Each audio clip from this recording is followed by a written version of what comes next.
Greetings, brothers and sisters in Christ. This Sunday, we return to Ordinary Time, where we begin to count the weeks. This is the 12th Sunday of Ordinary Time. Ordinary does not mean not extraordinary. It comes from the Latin ordinal, simply meaning to count. We count the Sundays, but we also count the many ways that Jesus Christ comes to save us.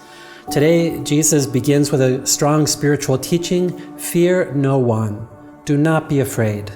And I know it's easier to say than to do, but that's spiritual truth. Many people say that fear is the antithesis of faith.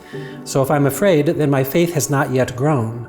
If I am a person of faith, then I have no need to fear. Our faith calls us to live in Jesus Christ.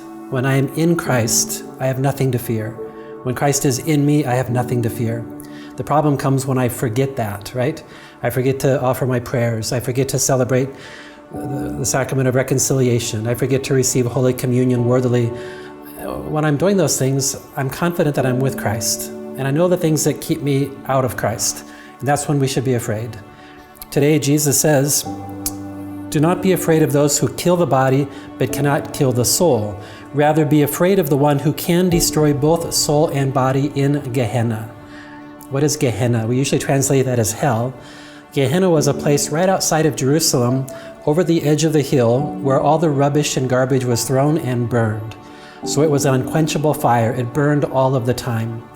Also, prior to that, in Old Testament times, we know that that was a site of child sacrifice, the sacrifice of human children, one of the worst evils you can imagine. So it's natural for the biblical mind to think that's what hell must be like.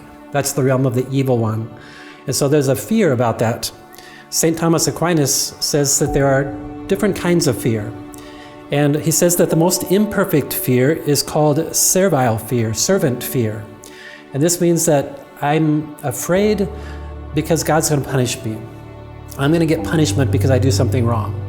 And St. Thomas Aquinas says that's imperfect because it has nothing to do with love.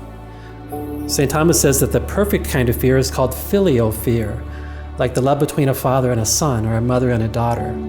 And this is where it's a holy fear. And this is a sense that I fear letting down my mom. I fear hurting my dad's heart. I don't want to do that to them. That's the kind of perfect fear that we are called to have in front of God. We have a Father who loves us so much. Jesus says, "The very hairs of your head are all numbered." In the Psalms, the hairs of my head is a metaphor for something too numerous to be counted. Those of you who know me know that I'm very easy to count with a bald head, but the image of being too numerous to count, but our Father has counted them. God knows every detail about you. Like a mother looking at a newborn child, noticing every detail, that's what God does with you and me. So do not be afraid.